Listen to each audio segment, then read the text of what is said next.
Good morning, good afternoon, good evening, wrestling fans. This is John Hoppy. You're listening to the Wrestling Fans Insight, and I am joined, as usual, by my co host, William. How are you, my friend? I'm alive. My friend, my brother from the same mother. So we had a couple interesting weeks these last few weeks, I guess. Got some good hunting in. Sorry we've been away. We had some much needed vacation time, but overall, you and I had a great experience last week. Um, We did. Overall, do you feel pretty refreshed after a couple of days going out? I do, but I need another vacation, which is coming at the end of this month. Oh, So, yeah, awesome. It was originally due to be the combination of SmackDown and Saturday night's main event. right, I can't Uh, cancel. I can't cancel out my hotel, so I got to go to Salt Lake. no, we'll have to plan something for that weekend. Um, who knows? Maybe the ticket prices will get lowered to where we can afford something, but I doubt it. I But freaking doubt it with the John Cena farewell tour. yeah, I mean, that's going to be pretty tough. And the way ticket prices are increasing across the board, not just wrestling, but, just all sporting events, it's getting kind of crazy out there. Um, but I kind of want to originally, we were going to start with the WrestleDream and the Saturday tailgate brawl results. But when we actually get into the funner part of the project, as far as price increases, since we're talking about it, a lot of speculation lately has been Chris Jericho's whereabouts, and it's been reported by multiple sources. And just before we get too far into the subject, remember, folks, our disclaimer: not everything we are reporting is completely accurate, just only what we know as wrestling fans. So please do not take this as wrestling experts or inside knowledge, just to cover our own asses here. But yeah, the question is Chris Jericho possibly heading to WWE? We haven't seen him in AEW for quite some time. And the funny part is, as you and I have been uh, the most recent alumni on the Chris Jericho cruise, I kind of find it funny now that we're getting to that time of the year where finally things are getting announced as far as prices, lineups, early lineups. The lineups can still change day to day up until the last week, and it's kind of interesting because last year Sarah and I paid roughly about, I think, just shy of 1,200 a person. This year, for our same cabin and everything, it's just shy of 1,700 per person, and that's quite the Good, increase. good Lord, I had the good cabin. Yeah, and you ended up paying what, 2,500 or something by yourself? It definitely was double because of the cabin. So r- with the drink package, I paid about 2,700. Yeah, so my guess is probably that same exact thing for you this year would be pretty close to the 3,500 range, and that's quite an increase. And I think some of that is just possibly due to the fact that many people have pointed out there isn't any AEW names, except for there's only one thing to put that kibosh: Lacey Lane, who recently just joined Ring of Honor and AEW, who is now signed to them, formerly known as Caden Carter in the WWE and NXT. She's actually a part of that lineup now. Just kind of Oh forewarn man. just to kind of forewarn everyone. This isn't necessarily a ship that's dedicated to one brand, but many times the ship has pretty much catered to one or multiple brands. In years past, the last few years, it's been mostly AEW, TNA, Rev Pro, just about any indie talent out there. This year, you see mostly a lot of the TNA talent, a lot of former WWE talent, some WWE current legends are in the lineup. So I think with the price with quite the price increase, you're looking anywhere from an average of $500 to $800 increase per person. I think this pretty much tells us the story that you're going to start seeing a lot more WWE, maybe NXT names come aboard the ship in that lineup. But wouldn't you say this is kind of a good indication where Chris Jericho's heading here after 2025? It is. I've kind of waited to see what he was going to do. He definitely deserves his flowers as far as being considered legendary with the WWE. He did a lot. He has always done a lot behind the scenes. So it would be his rightful place to do it. I'm just kind of annoyed because I can't afford this cruise this time. And that's the point I made in our group chat with Carlos and the gang and the Fans of Pro Wrestling group chat. By the way, you can join us there on the X app. Just give me a holler at WFI Pod and see how you can join the group chat. But yeah, that was the biggest thing that hurt me. If it wasn't the fact that, like most any other person in this country that's in overwhelming debt, I would have been on this cruise right away. I mean, it would have been a no-brainer. But right now, I just got so much bills to pay. It's just it's too much. Yeah, there's a point where you can make ends meet, but this one you definitely cannot make the ends meet as far as my situation. But this is not a way of us endorsing to boycott the Jericho cruise. I'm telling you, No. If you can afford it, you need to go. Yeah. I mean, like we mentioned on our episode of our Chris Jericho cruise experience earlier this year, I really recommend any wrestling fan, if you can spare the money to go on it, definitely go on it. It is well worth the experience. You're not going to be disappointed. There's always meet and greets, photo ops with legends. There's comedy, wrestling shows, anywhere from 1 to 2 wrestling shows every day, And night. figure out how to place your knee and your elbow when you go to sleep. Yeah. Sometimes the rooms are not so roomy, but no, I really encourage anyone who has even given the thought to go on a Chris Jericho cruise, definitely go on it. Don't It's boycott worth it. it. If you It's can, worth it. like us, it got to the point where if we can't make it meet, then we'll try again for the next one or the one after, in hopes he's still doing it. And I'm sure he will. Chris Jericho's really done an amazing job with his Chris Jericho cruises. So I don't think he's going to stop doing it. It's a different event. it is. I mean, it gives you a chance to watch other talent that you're not normally exposed to. And, you just have a grand old time, especially with other wrestling fans, just share the fandom. Everybody loves pro wrestling. I mean, The there's not bananas showed up. the bananas. Well, I love the group that came out as the right to censor. That just really got the boat going on that. So, but yeah, I think right now, like you said, Will, Chris Jericho definitely deserves his Hall of Fame flowers. And if this is the pretty much a stipulation of him coming back, I'm all for it. I know not too many people would be happy with it, mainly the tribalist, but you know what? He's earned it. Let's have the man get his legacy. So, do you have any final thoughts on that? I really don't. Just if anybody's got any negativity towards it, just drop it.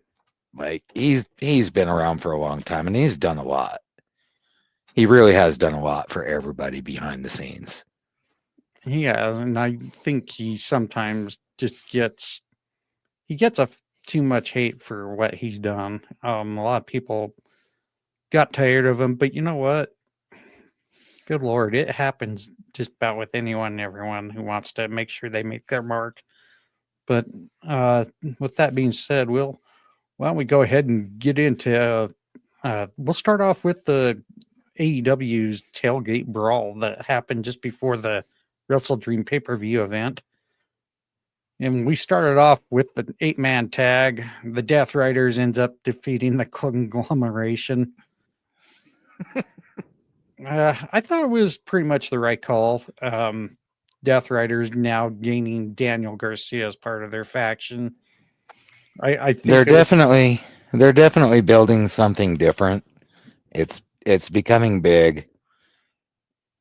nice, It's almost reminiscent of the Legacy. and we'll get into that when we get to the main event of WrestleDream, because I think like you mentioned, they're building up to something, but I want to wait till again we get through the main event part on that. For the second match of the tailgate brawl, we see the returning Eddie Kingston and Hook make a team, defeating the frat houses Griff Garrison and Cole Carter. And it sounds like we've got a possibility of Eddie Kingston and Hook now getting in the tag team ranks, setting their goal to become the AEW World Tag Team Champions. Your thoughts on that? This one I'm not a huge fan of. Like, I love Eddie. I've always loved Eddie, but since he's come back, you can tell he's moving a lot slower. I think he's kind of coming towards the end. So I don't know that it's well placed. I'd be happy to see him have another championship, but honestly, I don't see it being all that worthy. Okay. Yeah, fair enough. I think a lot of him being slow is also just due to the fact he's been out so long from his recent injury and recovery from surgery. So time will only tell. I mean, maybe we're just seeing him kind of start working the oil back in the joints and everything, but who knows? I hope he picks it up. I'm sure it will come in due time. The third match, women's tag team bout, Harley Cameron and Willow Nightingale defeats the team of Penelope Ford and Megan Bain. And I was a little surprised on this one because I would almost say the way they booked Megan Bain when she first started, she was going to be pretty much a dominant force, and she was. She was She up should have until been champion already. yeah. She was pretty. She was booked really well up until the championship match with Tony Storm, and I don't know. It kind of feels like maybe something's a little lost with her. I I think don't, they kind of pooped on her. and I really hope they didn't. I mean, I hope they do have something planned for her, but I'm not so sure that. And this is in no way taking anything away from Penelope Ford, because I think Penelope Ford can be a decent talent, but I I I almost kind of think maybe Megan Bain needs to be on her own. What would you say about that? I completely agree with you. She's not being booked properly. She's an amazing talent. She came in strong, and then they just kind of dropped the ball. They need to pick it back up because she's money. Yeah, and and with the talks of Camilla maybe coming back here in the next few months, I think there could be a good battle of the Amazon women here if that does happen. So I would like to see one of those two make a dominant force here in AEW women's division. But yeah, I congrats to Harley Cameron and Willow Nightingale for getting that victory though. Love the fact that they let Willow Nightingale get the pin on Penelope Ford. So Well, and that's another one that's kind of chapped my ass is how they've really kind of just ignored Harley. well, in fairness though, Harley's still a little green in the ring, but She is, she gets but but she does definitely get a lot better than she's been definitely getting better every time she steps in there. And the she fans are is. behind her. Oh yeah, everybody loves her. She does a great job. She's great for PR. Like, how much more do you want out of her? Right. So now moving on, this is kind of the interesting thing between transitioning from the tailgate brawl into the Wrestle Dream pay per view. It started in the tailgate brawl, but FTR defeats Jet Speed after it transitioned into the WrestleDream pay-per-view. And I kind of had some mixed feelings. One, I thought it was a brilliant strategy on Tony Khan's part to have it start there on the free part. But if you wanted to see the ending, you had to get the pay-per-view to watch it. I don't know if that could have been. I think that's actually the first time we've ever seen that happen with any pay-per-view having a pre-show. The only thing I would have done different though is I would have. Well, I don't know if I would have done anything different.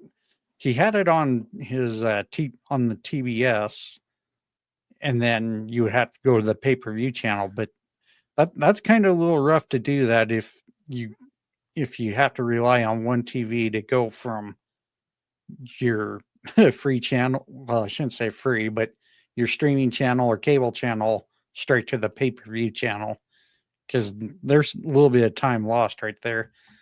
But I get the strategy he was doing. What do you think of that?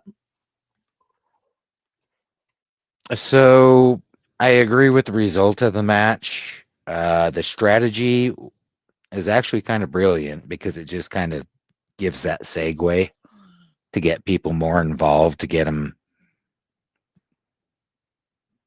so much more buried in into what's going on. It gets them to maybe consider buying the pay-per-views. So it's a smart choice on his match. I thought the match itself was the dud of the night.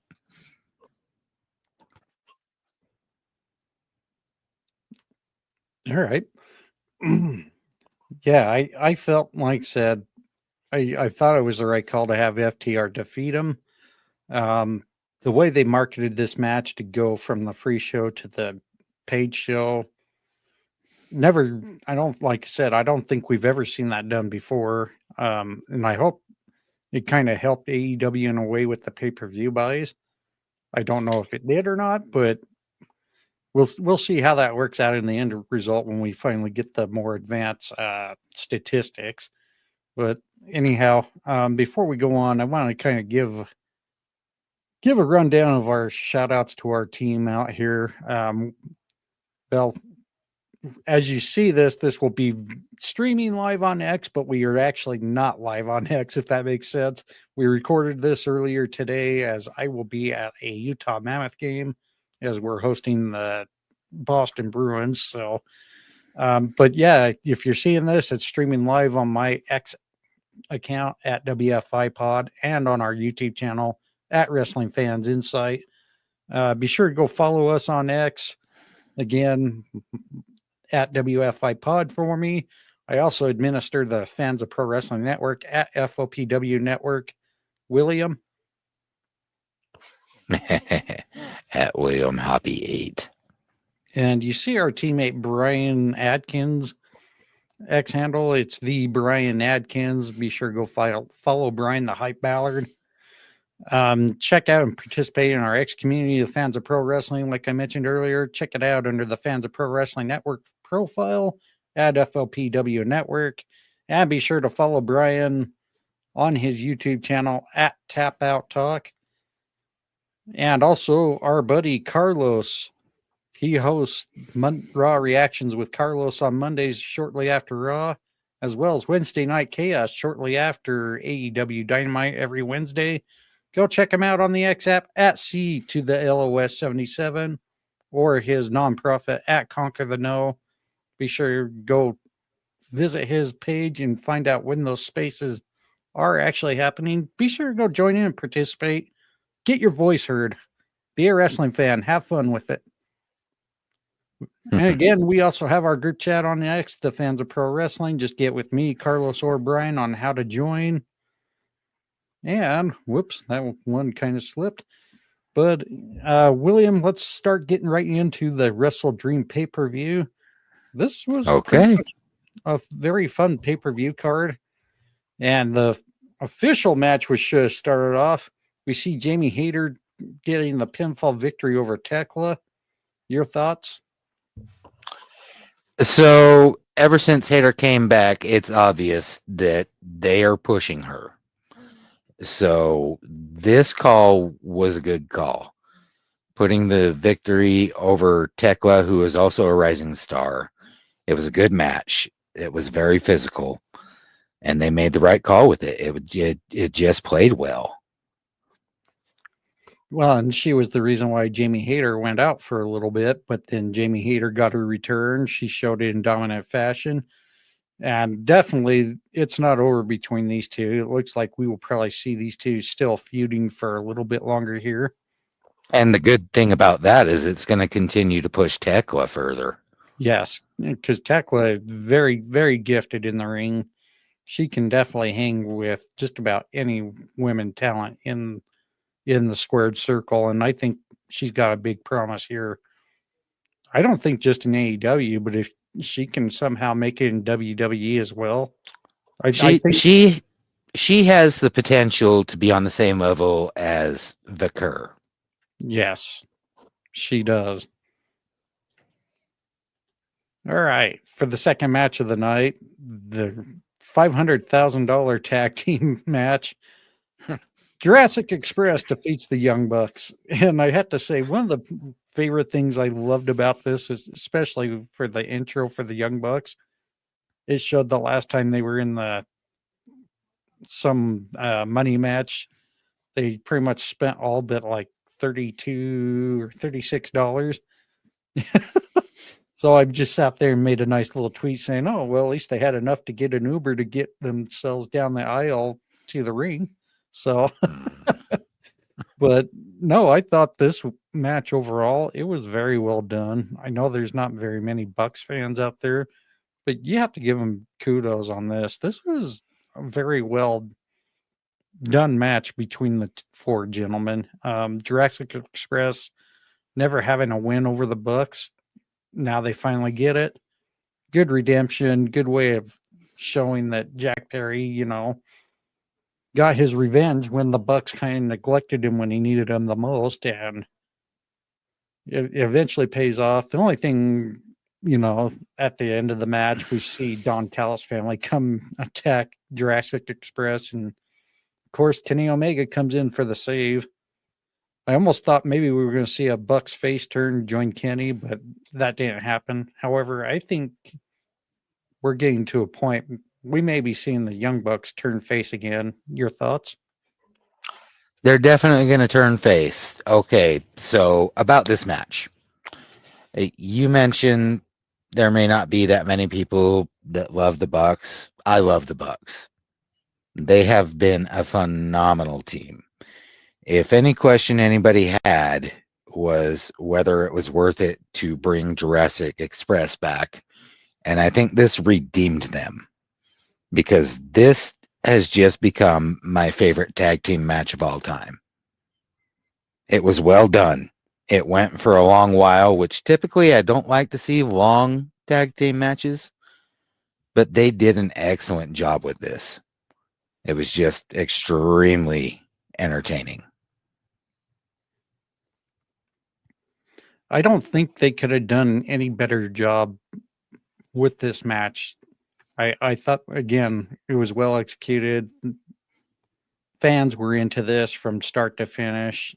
And And you're seeing Jack Perry actually have fun. Like, yeah, seriously. yeah, He's enjoying it. he's having fun. You see him winking in the camera. I'm not sure who it's to, but you know he's having a grand old time. I hope he's finally got that cloud from the whole backstage fight from years ago past him. Um, it's just I think he kind of got riddled with bad luck with the whole CM Punk deal in the back, and I think everybody's starting to see maybe it wasn't so much anything he's done, but it is what it is in the past, and this is the Jack Perry I love seeing. So, and I hope he continues to keep having fun. But let's move on to the number one contenders match for the trio AEW trios title. It was a tornado match. The Hurt Syndicate, they get the victory over the Demand. Wow. And as we went through some of the dirt sheets ratings on this, there wasn't very nice reviews on this. And I have to say, I actually thoroughly enjoyed this match. I did it I get enough time? I don't think so, but it yeah. definitely got the point across. Yeah, I'm not a big fan of any of the ratings that anybody gave over this card because this card ended up being really good. Like I'm happy that I actually purchased this. And I'm still watching it now. As far as the trios go, this couldn't have gone any better. This is exactly where the Hurt Syndicate needed to go. Seeing MVP back in the ring, awesome. Well, it also made me wonder how this is going to work out when it came time for, if the Hurt Syndicate challenges the Ops. But we find that out after the world title match, anyways, for those of you who haven't watched it yet. And by the way, you can watch this on HBO Max app. You just got to go and pay the $40 for it. Really not a bad deal for a pay per view, especially when it's all coming from the same streaming channel. I definitely recommend you get this if you haven't watched yet. Going on to the TNT Championship, Kyle Fletcher retains over Mark Briscoe. Why don't we get your thoughts on this first? It's a killer match. Like they did so well. You've got the young versus the old. Kyle Fletcher is a force. He's coming. There's not stopping him right now. He's just a star. When they call him the proto star, he really is. And this match couldn't have played better. It just worked out so well. And I really loved the ending, even though we had that low blow from Kyle Fletcher that would have normally ended any match.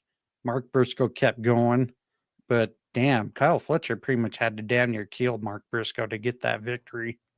And he played the whole thing so well. Like for being a young talent, he really, really built this match up. And, just like most other people, I think Kyle Fletcher is a future world champion. Um, Hopefully in due time, though, make sure we tell the story correctly and time it. But yeah, it was just over well done match. I thought it deserved a better grade than what everybody else was giving it. But to your point, a lot of the reviewers were not very awesome with this card, and I think maybe the only part of it is maybe the card went a little too long for him because It it's was only 4 hours. now most of these guys it's past their bedtime though. In fairness, on the East Coast, but um, Correct. But if they had spent the amount of time that we spent the last time we went to an AEW live event, I yeah, mean, geez, that was what, 6, 7 hours? yeah, it was pretty brutal because of the taping for Ring of Honor and everything. But anyhow, for the Women's World Championship, Chris Statlander retains over Timeless Tony Storm. This probably was the only match I would say may have been graded fairly. Not saying that there was anything bad about it. I thought it was great that Tony gave Chris her flowers after the fact. Um, I just thought it was interesting though. Just shortly after Chris Statlander gets the victory over Tony Storm, uh, Mercedes Moné comes in and kicks out the world champion out of the wrestling ring. I'm like, okay, I do have one beef with that. This is your world champion you're kicking out of the ring compared to the mid card champion. But, we'll talk about that toward the end of the next match. Again, I thought both ladies performed really well. Um, I do like the fact that Chris got the victory over Timeless Tony Storm. And hopefully we're now into the era of Chris Statlander, who's been with the company since day one. Did you want to add anything to that? Give me a second. Give me a second. I got a train going by. Okay, well, Will's got a train going by. Again, would love to do some early shout outs here as I normally do them at the end of the show, but I want to give a shout out to our fellow friends podcast, Fan in the Van, the Steel and Teal Pod, Average Joe Sports Talk Network, Brutally Honest Sports, Two Dudes Sports News, Nate's Daily Wager, and In a Pickle Radio. Be sure to go give them a follow on the X app, or be sure to go follow their channels where they stream on. Be sure to go give them a listen. They all do some great content, various different sports right there being covered. And William, going back to you. Good Lord, that's a long train. It's still going. It's still going? Yes. Oh, okay. Okay. Back to the Chris Statlander Tony Storm match. I kind of feel like it was more so them just trying to validate, but I don't think that the match was necessary. They showed their respect towards each other long ago. It is Chris Statlander's time. It's long overdue. I just don't think that this match was necessary. It was a good match, but like you said, bleh. Yeah, and again, it wasn't to crap on Tony or Chris. It was a good No. match. I just don't know if it really did anything for us because it was a one-on-one match. But right, and to your point, Mercedes coming in. You know how I feel about Mercedes. Yeah, well, we'll talk about that in a sec.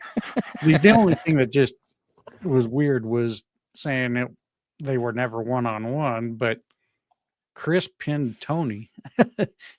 So Chris pinned Tony for that title. So she's pinned her a lot. Yeah, I just don't understand what we needed another match for that. So before I keep stumbling on any more words, why don't we move on? The AEW TBS Championship Open Challenge. Mercedes Moné flat out challenge any champion out there to put their title on the line for her TBS Championship. And this one kind of got mixed reviews too. It ended up being Mina Shirakawa, the current Ring of Honor, well, no longer current, former Ring of Honor interim women's television champion. Unfortunately, Mercedes Moné now becomes the 11 belts Moné, now surpassing the most titles held by one professional wrestler, the Ultimate Dragon. Yeah. Why don't we get your thoughts so that we have a fresh piece here? Okay. You already know where I'm going with this. I'm absolutely pissed off about this. Look, I'm sick and tired of Mercedes getting her ass kissed. Like, she's not that fucking good. She really isn't. Having her hold another title, giving her those kind of flowers when she really doesn't do that much, it irritates me. Mina Shirakawa is a far better talent. And so this match didn't play well with me. It's just irritating. And I think this is where you and I will have different thoughts. I get why they would have her be the belt collector gimmick, and I'm not opposed to that. But if you're gonna go with a gimmick like that, we need to elevate those other championships too. I just don't get why you would go this route. And if I really hope they're not including the Owen Hart Championship, the Owen Hart Foundation tournament, because even though that is a championship, it's not really a championship that's defended either. So I don't know. But if they really want to make this whole gimmick relevant, she needs to find a way to elevate those titles, defend them more on a basis. I think they could do somewhat better job of informing the fans the way she earns those championships. I know some people will disagree with that statement I just said, but when you get casual fans in there, they're just kind of like, oh, okay. So, if they don't have exposure to where she's getting all these championships and what value they hold and help her credibility, you pretty much defeat the 11 belt collector gimmick. And I want to be clear about something. I don't actually hate her. She is talented. She has the potential. I just don't see the work ethic out of her that she should have. Fair statement. The one thing though I did like kind of at the end of this is Chris Statlander came back in and knocked her flat on her ass. So I was glad at that point she came back and showed her who the world champion is. Not That's a big woman. yeah. I mean, and that's how it should be. You should never jeopardize the force of the presence of your world champion, and I kind of felt like that's where they went at first. I will say that I do want to see the rematch of Chris Statlander versus Mercedes. Now, I think it'd be gold. Now, would you do a title for title on that, or would you just say world championship only? I would absolutely do title for title. So unify the TBS championship with the AEW Women's World Championship? Not so much that, just take away maybe 50% of her titles and hand them over. And I think a lot of people in the IWC is also looking at the point that she's building up to be losing these championships very soon. And if that's the case, then I hope she needs to play that well. Yeah. If she doesn't play it well, then I'm just done with Mercedes. Like, I still have hope for her. Like, she was great with NXT. She was good when she went to main roster on WWE. But then something got lost. Right. Well, she wasn't exposed and she wasn't in front of viewers' eyes, and that's a big problem, especially when you're in the world of professional wrestling. So, let's go ahead and move on for the AEW World Tag Team Championships. Rodito retain over Konosuke Takeshita, who just recently won the IWGP World Heavyweight Championship, and the current AEW Unified Champion, Kazuchika Okada. I did that on the second attempt. But, oh my God, you're getting it right.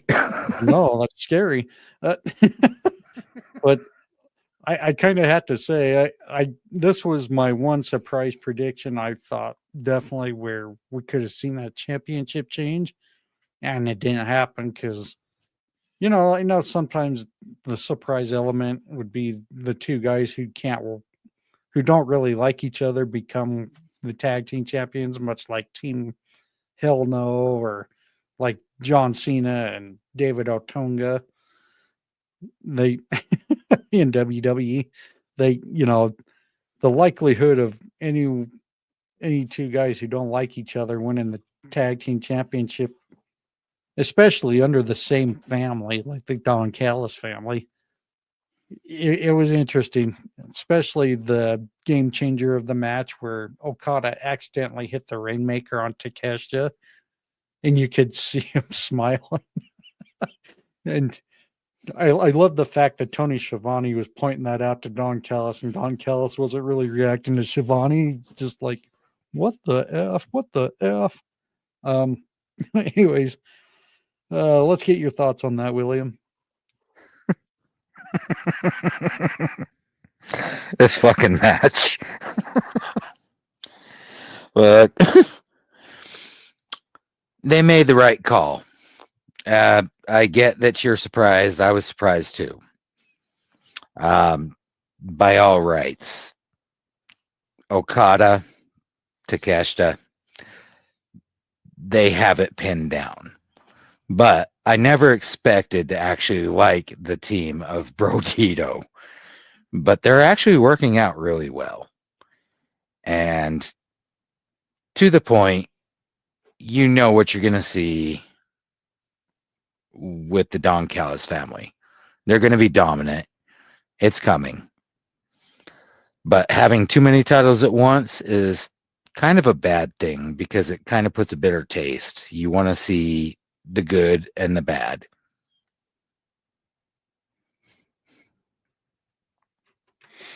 Yeah, I think eventually we're going to see someone walk away. I have a gut feeling it's going to more likely be Takeshita, but we just never know. Especially, Well, Okada's getting older, where Takeshita is younger. but it'd also be interesting because with the way that it almost was teased, the Bucks maybe making a change to the face. Oh, the Bucks are going straight face.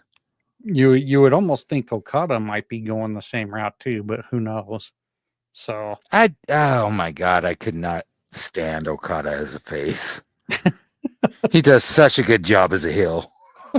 well, and I have to say I love the fact he was doing the Macarena and then the two birds up. It's just he never disappoints in a pay-per-view ever. He's just He never disappoints, period. yeah. He's good. Anytime he's on camera, he definitely makes the viewing much better. I'll say that. All right. And this next one, this is the one that gets me because I don't care what promotion it is. If you're going to put your biggest championship, your top championship on the card for a defense, it should always be the main event. And to me, that's how it should have been, especially showing last night. But the AEW World Championship, Hangman Adam Page defeats Samoa Joe. Adam Hangman Page keeping that championship. However, even though he gave Joe this championship based off the fact that, Joe helped him out and he wanted to reward Joe for that in sportsmanship.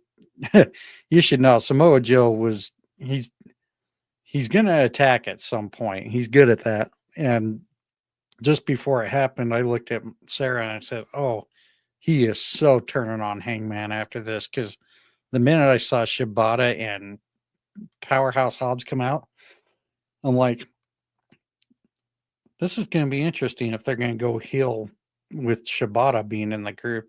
And sure as shit, that big ass clothesline from Joe to Hangman. And then immediately Shibata and Powerhouse Hobbs just attacking on Hangman Adam Page. It shows Joe's not done going after that AEW World Championship. What do you think about this? So first off, they made the right call. Adam Hangman got kind of the short stick the last time he was world champion. So they're doing right by him. But this matchup could have been better. Honestly, if they were to go one-on-one in real life, Joe would tear him up. But watching all the other things that are going on, like you mentioned, the heel change with Shibata, just all the elements that they're working on, I think it's going to build up to something better. And I'm honestly really excited to see what happens there.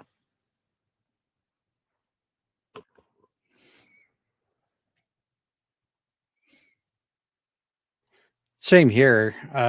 Again, it was when we saw Samoa Joe take on MJF the first time for the World Championship. MJF barely escaped Joe, and then it ended up Samoa Joe getting the second time and becoming the AEW champion. I hope they're not going to go that route with Hangman Adam Page. I'm sure Joe's going to get another title opportunity here shortly, but I think they need to somehow make Hangman still keep that championship a little longer. But He needs to. They need to validate him. yeah, I kind of felt like AEW did the wrong thing by having him drop the championship to Punk. And again, I also thought it was a big mistake when AEW signed Punk. So, but I have no comment. yeah, yeah, we're gonna try to behave on this. But anyhow, yeah, to further this feud, I think we're gonna see some more stuff, some more good stuff come between Hangman and Samoa Joe. So be sure to tune into Dynamite and see where this feud's gonna head. And we're gonna get into the main event for the night. The I Quit match. Darby Allin finally gets a victory over John Moxley. It took 6 matches to finally get that one victory over him. This was a very brutal match from start to finish. Things that I probably am not going to say on the air here. If you're into violence, this match had it. The only disappointment I have with this entire match is the way it ended. You have Darby Allin taking all sorts of brutal beatings. Same with John Moxley. And then to have it end with just a technical wrestling hold, I get it was a tribute to Sting. But if you're going to go to the extreme measures of what you did during the match, I cannot buy the fact that a technical wrestling move is all it took to get John Moxley to say, I quit. I'm sure I'll get a lot of hate in the DMs with this one, but this is what a lot of the majority of the people are saying, even the people who did the review for the match. Definitely, again, I think the AEW World Championship should have been the main event, and this should have been before the championship match. Will, what's your take on this? So this is the one time you and I are going to completely agree. Everything you said is completely true. Having it end like that was some crap. What I will call out is I think they're truly building up to Darby being something bigger. And so I really want to see where they go with it. But at the same time, they could have ended this better. Yeah, and the thing that just drives me nuts is like I love the fact that Darby Allin's raising the AEW flag for freedom and all that, and the celebrating, having Steen come in to help him out, take to fend off the rest of the Death Riders. That was awesome.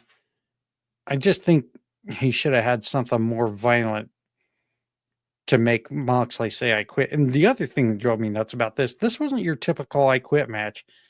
An I quit match usually involves a referee having a microphone holding it to the wrestler to say I quit, and they didn't do that at all this match. And I'm just sitting here thinking, okay, this match is just way off. And normally AEW does a better job at getting the details right in some of these matches, and this one just seemed a little off. I would have rather seen the Marty Jannetty ending than what happened there. Yeah, I just don't get it. But again, maybe somebody will educate me in my DMs. But overall, again, this pay per view I felt got a lot of unfair ratings from some of the critics out there. I think it was a lot better than what most people say. I know you and I will always disagree on the length of the pay per view. I'm not much for any more than trying to hopefully have a pay per view at most, even with the pre show 4 hours, 3 hours. I give this pay per view an A minus. And I'm right there with you. I thought it was one of their better pay per views of the year, and I think they just did an excellent job. They just, for some reason, a lot of critics out there was not up for it. But again, I think a lot of it was due to grumpiness because by the time this ended and the media scrum ended, it was like just after 1 a.m. their time. So that's probably why they're a little cranky with it, and that's okay. But overall, if you didn't watch this, I definitely recommend you go get it. Get on the HBO Max app, go buy it. Trust me, you won't be disappointed if you're one of those pro wrestling fans. But William, before we call it good here, you have any final thoughts and shout outs? There's a lot going on, not just with AEW. There is a lot going on, period, with wrestling, and it's just exciting to see where everything's going. The collaboration of NXT and TNA, just everything.